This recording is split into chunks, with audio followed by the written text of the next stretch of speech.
ಇದು ನಿನ್ನೆಯ ಘಟನೆ. ಅಂದರೆ ನಿವೃತ್ತ DG ಮತ್ತು IGP ಆಗಿದ್ದ ಓಂಪ್ರಕಾಶ್ ಅವರ ಹತ್ಯೆಯಾಗಿ ಇಷ್ಟೊತ್ತಿಗೆ ಈಗ ಹೆಚ್ಚು ಕಡಿಮೆ 24 ಗಂಟೆ ಮುಗಿದೋಗಿದೆ. ಆದರೆ ಅದರಿಂದ ಬರುತ್ತಿರುವಂತಹ ಸುದ್ದಿಗಳು ಎಷ್ಟು ಆಘಾತಕಾರಿಯಾಗಿದೆ ಅನ್ನೋದು ನನಗೆ ಭಾಳ ಆಘಾತವಾಗಿ ನನಗೆ ಆಘಾತವಾದಂತೆ ಕಾಣಿಸ್ತಾ ಇದೆ.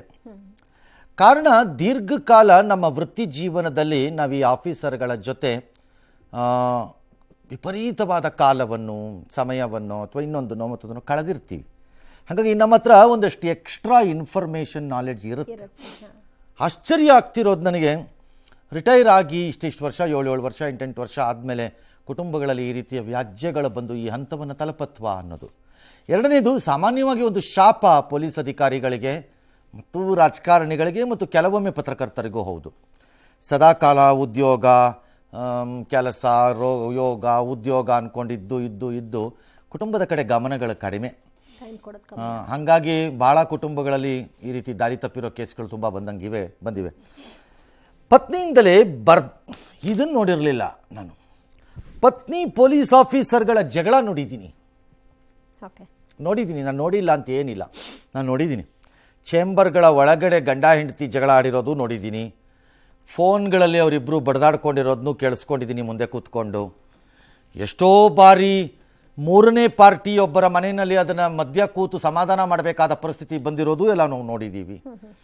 ಬಟ್ ಹತ್ಯೆ ಲೆವೆಲ್ದು we had not seen. Divorce cases ಇರ್ಬೋದು, ಬಿಟ್ರು ಅಂತಿರ್ಬೋದು, ಇನ್ನೊಬ್ಬರ ಜೊತೆ ಸಂಬಂಧ ಇಟ್ಕೊಂಡ್ಬಿಟ್ಟಿದ್ದಾರೆ ಅನ್ನೋ ಆರೋಪಕ್ಕೆ ಗುರಿಯಾಗಿರೋದಿರ್ಬೋದು ಕೇಸ್ಗಳು, ಇವೆಲ್ಲ ನೋಡಿದ್ದೀನಪ್ಪ ನಾನು.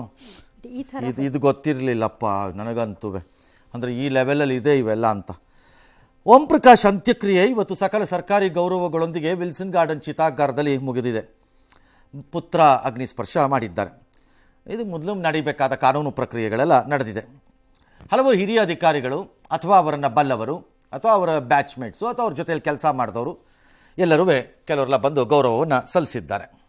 ವಿಚಾರಣೆ ನಡೀತಾ ಇದೆ. ಪ್ರಾರಂಭಿಕ ವಿಚಾರಣೆಗಳಲ್ಲಿ ಹೊರಕ್ಕೆ ಬರ್ತಾ ಇರುವಂಥ ಅಂಶ, ಸಮಾಜದಲ್ಲಿ ಹೀಗಾಗ್ತಿದೆ ಎನ್ನಕ್ಕೆ. ಹೆಂಡತಿ ಗಂಡನನ್ನು ಪ್ರಿಯಕರನ ಜೊತೆ ಸೇರಿಕೊಂಡು ಗಂಡನನ್ನು ಕೊಲೆ ಮಾಡಿ ಡ್ರಮ್ಗೆ ಹಾಕಿದ್ಲಂತೆ. ಇತ್ತೀಚೆಗೆ ಅದೇ ಜಾಸ್ತಿ. ಇನ್ಯಾರೋ ಒಬ್ರೊಬ್ಬಿಟ್ಟು ಅದೆಲ್ಲ ನೀರಿಗೆ ಮುಳುಗಿಸ್ಬಿಟ್ರಂತೆ ಹೆಂಡ್ತಿನ ಅಥವಾ ಗಂಡನ್ನ. ಅಮೇಝಿಂಗ್. ಓಕೆ, ಓಂಪ್ರಕಾಶ್ ವಿಚಾರದಲ್ಲಿ ಬರ್ತಿರೋದ್ರಲ್ಲಿ ಮಧ್ಯಾಹ್ನ ಊಟದ ಸಮಯ ಅಂತನೋ ಅಥವಾ ತಿನ್ನಕ್ಕೆ ಅವ್ರು ಕೂತಿದ್ದಾರೆ ಅಂತನೋ ಏನೋ ಇರಬೇಕು. ಆ ಸಂದರ್ಭದಲ್ಲಿ ಅವರಿಗೆ ಕಣ್ಣಿಗೆ ಖಾರದ ಪುಡಿಯನ್ನು ಎರಚಿದ್ದಾರೆ ಅಂತ ಬರ್ತಾ ಇದೆ ತನಿಖೆಯಲ್ಲಿ. ಅಫ್ಕೋರ್ಸ್ ಎಟ್ ಟು ಬಿ ಕನ್ಫರ್ಮ್ಡು, ಇವೆಲ್ಲ ಪ್ರಾಪರ್ಲಿ ಇದಾಗಬೇಕು, ಇನ್ವೆಸ್ಟಿಗೇಟ್ ಆಗಬೇಕು. ನಂತರ ಎಣ್ಣೆ ಎರಚಿದ್ದಾರೆ, ಅಡಿಗೆ ಎಣ್ಣೆ. ಅದು ಬಿಸಿ ಇರುತ್ತೋ ಏನಪ್ಪ, ಜಾರ್ಲಿ ಅಂತ, ಅವ್ರಿಗೆ ಗ್ರಿಪ್ ಸಿಗಬಾರ್ದು. ಓಕೆ, ಅವ್ರಿಗೆ ಗ್ರಿಪ್ ಸಿಗಬಾರ್ದು ಅಂತ ಮಾಡಿದ್ದಾರೆ ಆಕೆ ಪತ್ನಿ. ಖಾರದ ಪುಡಿ ಹಾಕಿದಾಗ ಅವ್ರು ಓಡ್ ಹೋಗ್ಬಿಟ್ರೆ ಅಂತ ಎಣ್ಣೆ ಹಾಕಿದ್ದಾರೆ, ಜಾರ್ ಬಿದ್ದು ಬಿಡ್ಲಿ ಅಲ್ಲೇ ಇರಲಿ ಅಂತ. ಬಟ್ ನನಗೊಬ್ರು ಯಾರೋ ಹೇಳ್ತಾ ಇದ್ರು, ಇತ್ತೀಚೆಗೆ ಅವ್ರಿಗೆ ಹಾಗೆ ಓಡೋಗೋ ಪರಿಸ್ಥಿತಿಲಿ ಇರಲಿಲ್ಲ ಅವ್ರದ್ದು ದೇಹ. Because basically A very heavy body fellow. I know this gentleman or this officer from 90 to 93. I have spent hundreds of hours. Okay. Nanu. Extremely cordial fellow, extremely helping fellow, and extremely soft fellow. Cruel alla, mattu criminal brain alla. Okay, ಆ ಮನಸ್ಥಿತಿ ಅಲ್ಲ, ಹಂಗಲ್ಲ ಅದು party ಅದು. ಬಹಳ ಜನ officers and heavy body, largely like a sumo wrestler ತರ body, very heavy body. ಇತ್ತೀಚೆಗೆ ವೆಯ್ಟ್ ಇಳಿಸಿದ್ರು, ಹಾಗಾಗಿ he was unable to even walk properly ಅಂತ ಯಾರೋ ನನಗೆ ಹೇಳಿದ್ರು. ಐ ಡೋಂಟ್ ನೋ, ಅದೇನು ಕಥೆನೋ ಗೊತ್ತಿಲ್ಲ. ಅದಾದ ಮೇಲೆ ಚಾಕುವಿಂದ ಇರಿದಿದ್ದಾರೆ, ಬೆಡ್ಶೀಟಿಂದ ಕಟ್ ಹಾಕಿದ್ದಾರಂತೆ ಈಗ ಆರೋಪಿ ಸ್ಥಾನದಲ್ಲಿರುವ ಅವರ ಪತ್ನಿ. ಆಮೇಲೆ ಕುಟಾಣಿ, ಅಂದರೆ ನಮ್ಮಲ್ಲಿ ಕುಟಾಣಿ ಯೂಸ್ ಮಾಡ್ತೀವಿ ಅಡುಗೆ ಮನೆಯಲ್ಲಿ, ಮೆಣಸನ್ನು ಜಜ್ಗೊಳಕ್ಕೋ ಅಥವಾ ಏಲಕ್ಕಿನ ಜಜ್ಜಕ್ಕೋ ಏನೋ ಮಾಡ್ತಾರಲ್ಲ, ಅದರಲ್ಲೇನೋ ಹೊಡೆದಿದ್ದಾರೆ. ಬಿಯರ್ ಬಾಟಲ್ನಿಂದ ತಲೆಗೆ ಹೊಡೆದಿದ್ದಾರೆ ಅಂತ ಒಂದು 8-10 ಬಾರಿ ಇರಿದಿದ್ದಾರೆ. 4-5 ಬಾರಿ ಹೊಟ್ಟೆಗೆ ಹೋಗಿದೆ, ರಕ್ತ ಸಿಕ್ಕಾಬಟ್ಟೆ ಹೋಗಿದೆ. ಅದರ ಪರಿಣಾಮ ಸತ್ತಿದ್ದಾರೆ. ಒಂದು 15-20 ನಿಮಿಷ ಸಫರ್ ಆಗಿರಬೇಕು ಅಂತ ಲೆಕ್ಕಾಚಾರ. ಇದಿಷ್ಟು ಈಗ ಬರ್ತಿರೋ ಡೀಟೇಲ್ಸು. ಭಾಳ ಭೀಕರವಾದ ಡೀಟೇಲ್ಸ್ ಇದು. ಹೌದು ಸರ್. ಒಬ್ಬ ಪತ್ನಿ ಹೆಂಡತಿಯನ್ನು ಕತ್ತರಿಸಿ ಫ್ರಿಡ್ಜಲ್ಲಿ ಇಟ್ಟನಂತೆ, ಹೌದು ಸೂಟ್ ಕೇಸಲ್ಲಿ ತುಂಬಿಬಿಟ್ಟು ತಗೊಂಡೋದ್ನಂತೆ. ಸಲ ಯಾವ್ಯಾವ ಕತೆ. ಬಟ್ ಪೊಲೀಸ್ ಆಫೀಸರ್ ಮನೆಯಲ್ಲಿ, ಅದರಲ್ಲೂ DG IG ಹುದ್ದೆಗೆ ಹೋದಂತಹ ವ್ಯಕ್ತಿಯ ಮನೆಯಲ್ಲಿ ಹೀಗೆಲ್ಲ ಆಗತ್ತೆ ಅಂತಂದರೆ ಇಟ್ಸ್ ಅನ್ಬಿಲೀವಬಲ್. ಪೊಲೀಸ್ನವರು ಎಂಕ್ವೈರಿ ಮಾಡ್ತಾರೆ, ನನಗೆ ಆಗಬಾರ್ದಾಗಿತ್ತು ಆಗಿದೆ. ಮೇಡಮ್, ಒಬ್ಬ ಒಳ್ಳೆಯ ಅಧಿಕಾರಿ, ಒಳ್ಳೆಯ ವ್ಯಕ್ತಿ, ಹೀಗೆ ಈ ರೀತಿ ಆಗಬಾರ್ದಾಗಿತ್ತು. Director general of police Shri Om Prakash ಅವರು ಹತ್ಯೆ ಆಗಿದೆ. ಅದು ಅವರ ಶ್ರೀಮತಿಯವರು ಮಾಡಿದ್ದಾರೆ ಅಂತೇಳಿ ಹೇಳ್ತಿದ್ದಾರೆ. ಇನ್ನು ತನಿಖೆ ಮಾಡ್ತಾ ಇದ್ದಾರೆ. ತನಿಖೆಯಲ್ಲಿ ಏನು ವಿಚಾರಗಳು ಬರುತ್ತೆ ಅಂತ ಹೇಳಿ ನಾವು ಕಾಯ್ದು ನೋಡಬೇಕಾಗತ್ತೆ. ಇದೇ ಕಾರಣ ಅಂತ ಹೇಳಕ್ಕೆ ಬರೋದಿಲ್ಲ. ತನಿಖೆ ಆಗೋವರೆಗೂ ಕೂಡ ಏನು ಹೇಳಕ್ಕೆ ಬರಲ್ಲ. ಅವರ ಆಪ್ತರು, ಅವರ ಒಡನಾಟ ಇದ್ದವರು, ಆಮೇಲೆ ನೀವು ಹೇಳ್ತಾ ಇದ್ರಿ ಸಾಫ್ಟ್ ಪರ್ಸನ್, ಆ ಥರದ ಮೆಂಟಾಲಿಟಿ ಮೇಲ್ನೋಟಕ್ಕೆ ಹೌದು, ತುಂಬಾ ಈ ರಫ್ ಅಂಡ್ ಟಫ್ ಆಫೀಸರ್ ತರ ಅಲ್ಲ, ಆ ಥರ ಅಲ್ಲ. Very helping fellow also. But ಈ ಮೇಡಮ್ ಸುಮಾರು ಆರೋಪಗಳನ್ನ ಅವ್ರ ಮೇಲೆ ಮಾಡೋ ಮೂಲಕ ಗ್ರೂಪ್ ಅಲ್ಲಿ ದಿಸ್ ಇಸ್ ದಿ ಪ್ರಾಬ್ಲಮ್. ಎಷ್ಟೋ ಸರಿ ನಮ್ಗೆ ಹೊರಗಡೆ ಕಾಣಿಸಿರೋದು ಒಳಗಡೆ ಇಲ್ದಿರ್ಬೋದು. ನನಗೆ ಐಡಿಯಾ ಇಲ್ಲ ಏನು ಅಂತ. ಫ್ಯಾಮಿಲಿ ಹೇಗಿತ್ತು, ಅವರಿಬ್ಬರ ಸಂಬಂಧ ಹೇಗಿತ್ತು, ನಂಗೆ have no idea. But nothing of it ಅದೇನಾದ್ರು ಇರಬಹುದು. ನಾನು ಇದನ್ನೇ ಮೊನ್ನೆ ಹೇಳ್ತಾ ಇದ್ದೆ, ಯಾಕೆ ಆ ಸುಖಕ್ಕೆ ಕೊಲೆ ಮಾಡಿ, ಈಗ ಸಾಧನೆ ಏನಾಯ್ತು ಈಗ ಅದರಿಂದ? ಬೇಡ ಅನ್ಸಿದ್ರೆ ಬೇರೆ ಹೋಗಿ. ದಟ್ಸ್ ಎಕ್ಸಾಕ್ಟ್ಲಿ ನಾನು ಹೇಳ್ತಿರೋದು. ನಿಮಗೆ ಗಂಡನ ಮೇಲೆ ಹೆಂಡತಿಗೋ, ಹೆಂಡತಿಯ ಮೇಲೆ ಗಂಡನಿಗೋ ಈ ರೀತಿ ಆಕ್ರೋಶ, ಕೋಪ, ತಾಪ ಎಲ್ಲ ಬಂತು, ನೀವು ಬೇಡ ಅನ್ಸಿದ್ರೆ ಬಿಟ್ಟು ಬಿಡಬೇಕು ತಾನೇ. ಬಿಟ್ಟು ಸಾಧ್ಯವಾದರೆ ನಿಮ್ಮ ಬದುಕನ್ನು ಪ್ರತ್ಯೇಕವಾಗಿ ಕಟ್ಕೋಬೇಕು ತಾನೇ. ಅಥವಾ ಅದಕ್ಕೆ ಅಯೋಗ್ಯ, ನೀನು ನನ್ನನ್ನು ಈ ಪರಿಸ್ಥಿತಿಗೆ ನಿಲ್ಲಿಸಿದ್ದೀಯಾ ಅಂತ ಹೇಳಿ ಕಾನೂನು ಸಮರದಲ್ಲಿ ನಿಮಗೆ ಬೇಕಾದನ್ನ ಪಡ್ಕೊಂಡೇ ನಿಮ್ಮ ಬದುಕನ್ನು ಕಟ್ಟಕ್ಕೆ ಹಕ್ಕಿದೆ. ಧರ್ಮ ಅಲ್ಲ ಅದು, ಅವಕಾಶಗಳಿದೆ, ಧರ್ಮ ಅಲ್ಲ. ಅದಾರು ಮಾಡಬೇಕಲ್ಲ. ಇದರಿಂದ ಏನು ಪ್ರಯೋಜನ ಅಂತ ನಾನು ಪದೇ ಪದೇ ಹೇಳ್ತೀನಿ. ಎಲ್ಲ ಕಾನೂನು ಅರಿವಿರುವ ಆಕೆ ಇದನ್ನು ಮಾಡದ ಮೇಲೆ ಇದರ ಪರಿಣಾಮಗಳೇನು ಅನ್ನೋದು ಆಕೆಗೆ ಅರಿವಿರಬೇಕಲ್ವೇ? ಯಾರೋ ಏನೂ ಕಾನೂನು ಗೊತ್ತಿಲ್ಲದ ಆಕ್ರೋಶಕ್ಕೆ ಗುರಿಯಾಗಿ ನಾವು ಮಾಡಿಬಿಟ್ರು ಅಂದ್ರೆ ಕರೆಯಪ್ಪ, ಈ ಥರದ್ದು ಎಷ್ಟು ಕತೆ ಕೇಳಿರಬೇಕು ಗಂಡನ ಬಾಯಲ್ಲಿ. ಸಹಜವಾಗಿ ಆತ SP ಆಗಿ ಕೆಲಸ ಮಾಡುವಾಗ ಅವ್ರ ಜೊತೆ ಇವರೆಲ್ಲರೂ ಸಾಮಾನ್ಯವಾಗಿ ಇವರೆಲ್ಲ ಹೋಗ್ತಾರೆ, ಡಿಸ್ಟ್ರಿಕ್ಟಲ್ಲೇ ಇರ್ತಾರೆ ಗಂಡನ ಜೊತೆ. ಎಷ್ಟೆಷ್ಟು ಕತೆ ಕೇಳಿರಬೇಕು, ಎಷ್ಟೆಷ್ಟು ಮರ್ಡರ್ ಕೇಸ್ಗಳು ನೋಡಿಸಿರ್ಬೇಕು, ಅವ್ರುಗಳು ಗೊತ್ತಿರಬೇಕಲ್ಲ. That is what surprises me. ನನಗೆ ಭಾಳ ವಿಚಿತ್ರ. ಸಂಬಂಧಕ್ಕೆ ಬೆಲೆನೇ ಇಲ್ಲ ಅನ್ನೋ ಗೊತ್ತಿಲ್ಲಪ್ಪ, ಅದೇನು ಕಥೆನೋ ಏನೋ, ಆಶ್ಚರ್ಯ ಆಗ್ತಿದೆ. ಏನೋ ಎಸ್. ನಿವೃತ್ತ DGP ಓಂ ಪ್ರಕಾಶ್ ಪತ್ನಿ ಪಲ್ಲವಿ A1 ಆರೋಪಿಯಾಗಿದ್ದರೆ, ಪುತ್ರಿ ಕೃತಿ A2 ಆರೋಪಿಯಾಗಿದ್ದಾರೆ. ಮರ್ಡರ್ ಬಳಿಕ ರಾಕ್ಷಸನ ಸಂಹಾರ ಆಗಿದೆ ಅಂತ ಮತ್ತೋರ್ವ ನಿವೃತ್ತ DG ಪತ್ನಿಗೆ ವಿಡಿಯೋ ಕಾಲ್ ಮಾಡಿ ಮಾಹಿತಿಯನ್ನ ಹಂಚಿಕೊಂಡಿದ್ರಂತೆ. ಪೊಲೀಸರ ವಿಚಾರಣೆಯಲ್ಲಿ ಆತ್ಮರಕ್ಷಣೆಗಾಗಿ ಕೊಲೆ ಮಾಡಿದ್ದಾಗಿ ತಿಳಿಸಿದ್ದಾರೆ. ಮೆದುಳಿನ ಹಾರ್ಮೋನ್ ವ್ಯತ್ಯಾಸದಿಂದ ಬರೋ ಸ್ಕಿಜೋಫ್ರೇನಿಯಾ ಅನ್ನೋ ಮನೋರೋಗದಿಂದ ಅವರು ಬಳಲ್ತಾ ಇದ್ರಂತೆ. ಮನೋರೋಗದ ಚಿಕಿತ್ಸೆಗೆ ಅಂತ ಸುಮಾರು 40 ರಿಂದ 50 ಲಕ್ಷ ರೂಪಾಯಿನ ಖರ್ಚು ಮಾಡಿದ್ರಂತೆ ಓಂ ಪ್ರಕಾಶ್ ಅವರು. ಪತ್ನಿ ಜೊತೆಗೆ ಪುತ್ರಿ ಕೃತಿ ಕೂಡ ಖಿನ್ನತೆಗೆ ಒಳಗಾಗಿದ್ರು. ರೂಮ್ನಲ್ಲಿ ಒಂಟಿಯಾಗಿ ಇರ್ತಾ ಇದ್ರು. ಪೊಲೀಸ್ ಆಫೀಸರ್ಸ್ ವೈಫ್ ಅಸೋಸಿಯೇಷನ್ ಏನಿದೆ, ಆ ಗ್ರೂಪ್ನಲ್ಲಿ 1 ವಾರಗಳ ಹಿಂದೆ ಪಲ್ಲವಿ ವಾಟ್ಸ್ಆಪ್ನಲ್ಲಿ ಚಾಟ್ ಮಾಡಿದ್ದಾರಂತೆ. ಸುಮಾರು ಆರೋಪಗಳನ್ನ ಈ ಚಾಟಿಂಗ್ನಲ್ಲಿ ಹೇಳ್ಕೊಂಡಿದ್ದಾರೆ.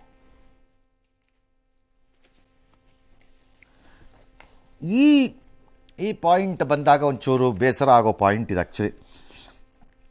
ಈ ಗ್ರೂಪಲ್ಲಿ ಯಾವುದೋ ಅಧಿಕಾರಿಗಳಿದ್ದಾರಂತೆ, ಆ ವಾಟ್ಸಪ್ ಗ್ರೂಪಲ್ಲಿ ಆಬ್ವಿಯಸ್ಲಿ ಇರ್ತಾರೆ.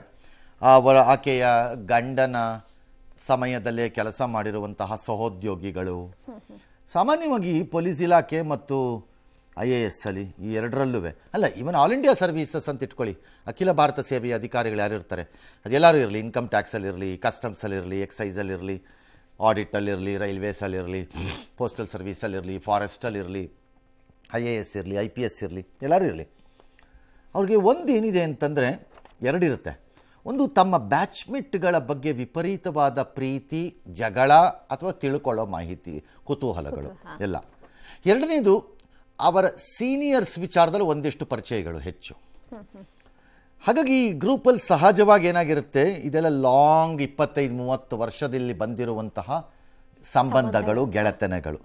ಪೊಲೀಸ್ ಅಧಿಕಾರಿಗಳು ಸಂಜೆ ಶುಕ್ರವಾರನೋ ಶನಿವಾರನೋ ಯಾವಾಗಲಾರು ತಿಂಗಳಿಗೊಂದ್ಸರಿ ಪೊಲೀಸ್ ಮೆಸ್ಸಲ್ಲಿ ಮೀಟಿಂಗ್ಗಳೋ ಅಥವಾ ಯಾವುದೊಂದು ಪಾರ್ಟಿನೋ, ಮದುವೆ ಮನೆನೋ, ಗ್ರೂಪ್ಸೋ ಒಟ್ಟಿಗೆ ಸೇರೋದು, ಯಾರಿಗಾರು ಒಂದು ಸ್ವಲ್ಪ ಎಕ್ಸ್ಟ್ರಾ ಒಂದು ಆಸ್ತಿ ಗಿಸ್ತಿ ತಂದೆ ತಾಯಿ ಅವರೇ ಮಾಡಿದ್ರು ಅಂದರೆ ಯಾವುದೋ ತೋಟದ ಮನೇಲಿ ಸೇರ್ಕೊಳ್ಳೋದು, ನ್ಯೂ ಇಯರು, ಈ ಥರ ಎಲ್ಲ ಇರುತ್ತೆ. ಹಾಗಾಗಿ ಅದೇ ಇರ್ತಾರೆ ಸದಸ್ಯರು ಅಂದರೆ, ಯಾರ್ಯಾರೋ ಇರಲ್ಲ ಅದರಲ್ಲಿ. ಇನ್ನು ನನ್ನ DGP ಕೊನೆಯ ದಿನಗಳಲ್ಲಿ ನನ್ನ ಗಂಡನ ಟೈಮಲ್ಲಿ ಭಾಳ ಜನ ಆಫೀಸರ್ ಸೂಸೈಡ್ ಮಾಡ್ಕೋತಿದ್ರು. ಕೇಳಿದ್ರೆ ಮಾನಸಿಕ ಅಸ್ಥಿರತೆ ಅಂತಿದ್ರು. ಓಂ ಪ್ರಕಾಶ್ ಬಳಿ ರಿವಾಲ್ವರ್ ಇದೆ, ಕೂಡಲೇ ವಶಪಡಿಸ್ಕೊಳ್ಬೇಕು. ಯಾಕೆ? I have no idea. ಈ ಮೆಸೇಜ್ನೆಲ್ಲ ಸೇವ್ ಮಾಡ್ಕೊಳ್ಳಿ. ಪ್ರತ್ಯೇಕವಾಗಿ ವಾಸಿಸಲು ಕೇಳ್ತಾ ಇದ್ದೀನಿ, ಪ್ರಯೋಜನ ಆಗ್ತಿಲ್ಲ.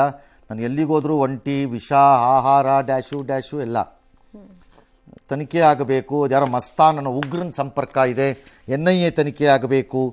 ಪ್ರಧಾನಿಗೆ ಹೇಳಿ, ಅಜಿತ್ ದೋವಲ್ಗೆ ಹೇಳಿ ಸುಮಾರು ಹೇಳಿ ಅಂತ ಹೇಳಿ CBI ಡೈರೆಕ್ಟರ್ಗೂ ಎಲ್ಲ ಇದನ್ನು ಕಳಿಸಿದ್ದಾರೆ ಅಂತ ಸುದ್ದಿ. CBI director again incidentally Karnataka, Praveen ಮತ್ತು who knows Om Prakash so well again ಆ ಥರ ಇರಬೇಕದು. ಪೊಲೀಸರು ಕೇಸ್ ತಗೋತಾ ಇಲ್ಲ ಅಂತೆಲ್ಲ ಹಾಕಿದ್ದಾರೆ ಅಂತ. ನನಗೆ ಆಶ್ಚರ್ಯ ಆಗ್ತಾ ಇರೋದು ಇದರಲ್ಲಿ ಒಂದೇ ಒಂದು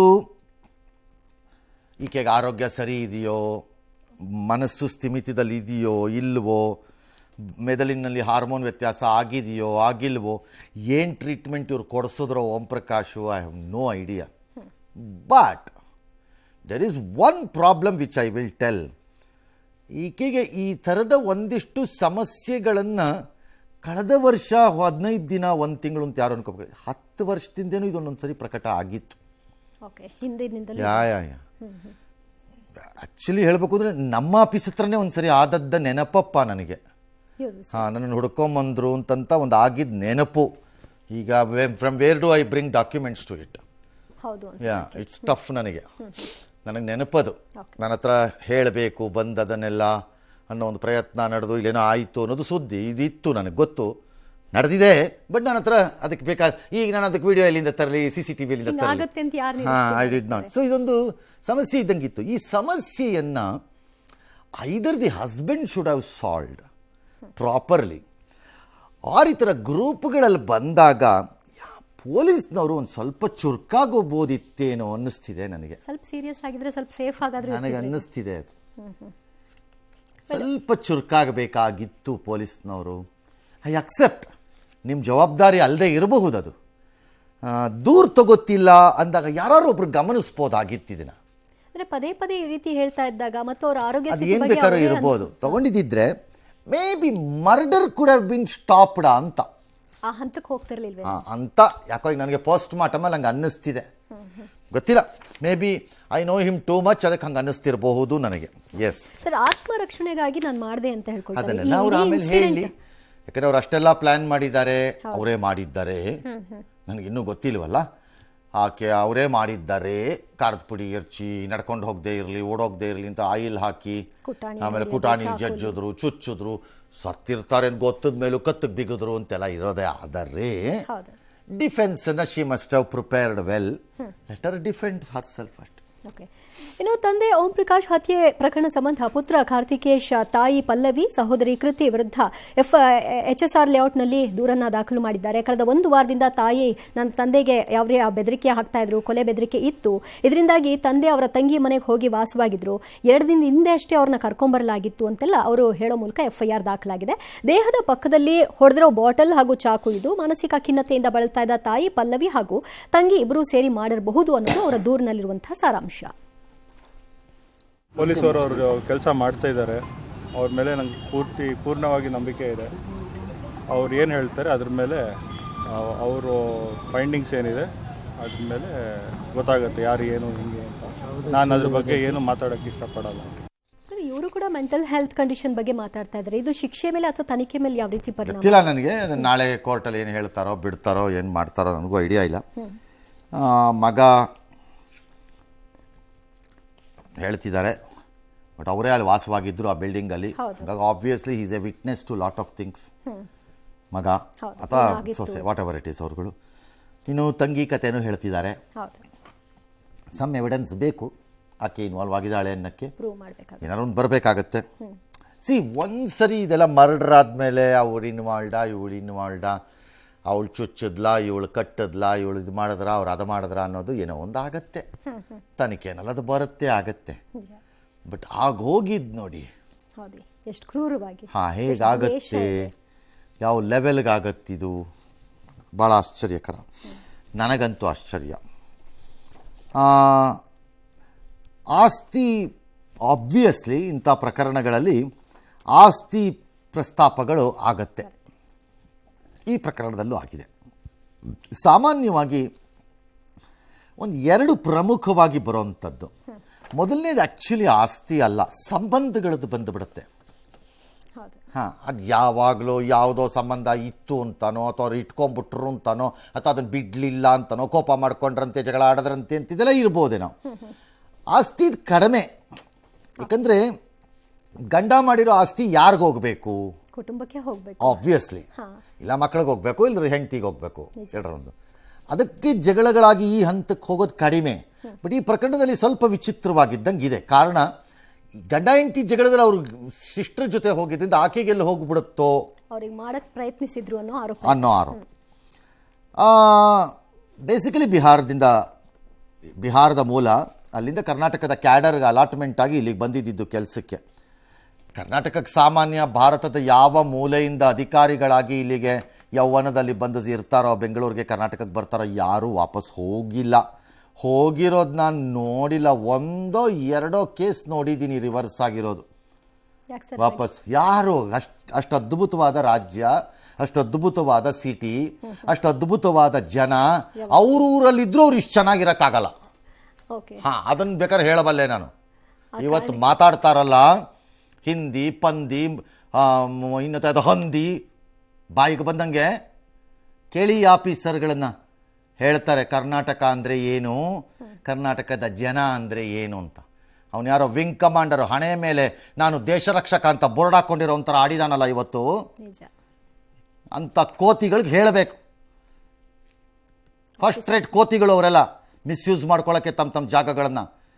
ಈ ಊರು ತನ್ನ ದೇಶವನ್ನು ಕಾಪಾಡಲಿಕ್ಕೆ ತನ್ನ ಜೀವನವನ್ನು ಕಳ್ಕೊಂಡ ಅನ್ನೋ ವ್ಯಕ್ತಿ ಹೆಸರಿನಲ್ಲಿ ರಸ್ತೆಗೆ ಹೆಸರಿಟ್ಟು ಸಂಭ್ರಮಿಸಿರುವ ಊರಿದು. ಇದು ಈ ರಾಜ್ಯ, ಅದು ಅಂತಾರಾಜ್ಯ. ಇದು DRDO ಅಂತ ಬರುತ್ತೆ, ನೆಕ್ಸ್ಟು ಬರಲಿ ಅದು. ಸರಿ, ಇವ್ರದ್ದು ಆಸ್ತಿ ವಿಚಾರ ಬಂದಿದೆ. ಒಂದಿಷ್ಟು ಆಸ್ತಿ ಮಾಡಿದ್ದಾರೆ ಅಂತ. All right. ಉತ್ತರ ಕನ್ನಡದಲ್ಲಿ SP ಆಗಿದ್ದರು 96ರಲ್ಲಿ. ಆಗ ಅಲ್ಲೇನೋ ಒಂದು ಆಸ್ತಿ ಎಲ್ಲ ಜೋಯಿಡಾ ಹತ್ರನೋ ಎಲ್ಲ ಒಂದು ಜಾಗ ತೊಗೊಂಡಿದ್ದಾರೆ. ಕಾಳಿ ನದಿ ಹತ್ತಿರ ಯಾವುದೋ ಒಂದು ಜಾಗ ತೊಗೊಂಡಿರೋದು ಏನೋ ಒಂದು ಆಗಿದೆ. ಒಂದು ಸ್ವಲ್ಪ ಜಮೀನನ್ನು ಮಗನ ಹೆಸರು ಕೊಟ್ಟಿದ್ದಾರೆ. ಇದೇನಾಗುತ್ತೆ, ಅಲ್ಲಿರೋ ಟೈಮಲ್ಲಿ ಆಫೀಸರ್ ಆಗಿರೋ ಟೈಮಲ್ಲಿ ಯಾರೋ ಅಂದರೆ ಅದೇನೋ ಹೊಡೆದು ಬಿಟ್ಟಿದ್ದಾರೆ, ಯಾರದ್ದೋ ತೊಗೊಂಡು ತಿಂದಾಕ್ಬಿಟ್ರು ಅಂತಲ್ಲ ಇದು.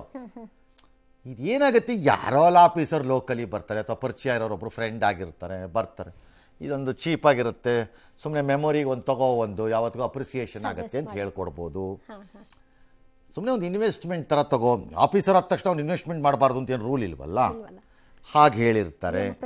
ಸಾಮಾನ್ಯವಾಗಿ SP ಮತ್ತು DC ಎಲ್ಲ ಅಲ್ಲ, ನಾನು ಹೇಳ್ತಿರೋದು ಕೆಲವರು ಆ ರೀತಿ ಒಂದು ಅಭ್ಯಾಸ ಬೆಳೆಸ್ಕೊಂಡಿರ್ತಾರೆ. ಓಡಾಡಿದ ಊರುಗಳಲ್ಲಿ ಒಂದು ಸಣ್ಣ ಪ್ರಾಪರ್ಟಿ, ಒಂದು ಸೈಟು, ಒಂದು 4 ಎಕರೆ 5 ಎಕರೆ 6 ಎಕರೆ 7 ಎಕರೆ ಜಮೀನುಗಳು ಮಾಡಿಬಿಡೋದು, ಈ ಥರದ್ದು ಆಗಿದೆ. ಎಲ್ಲರೂ ಅಲ್ಲ, ಕೆಲವರು. ಹಾಂ, ಯಾರೋ ಶಕ್ತಿ ಇದ್ದವರು. ಇವ್ರದ್ದು ಆಗಿದೆ ಆಸ್ತಿ.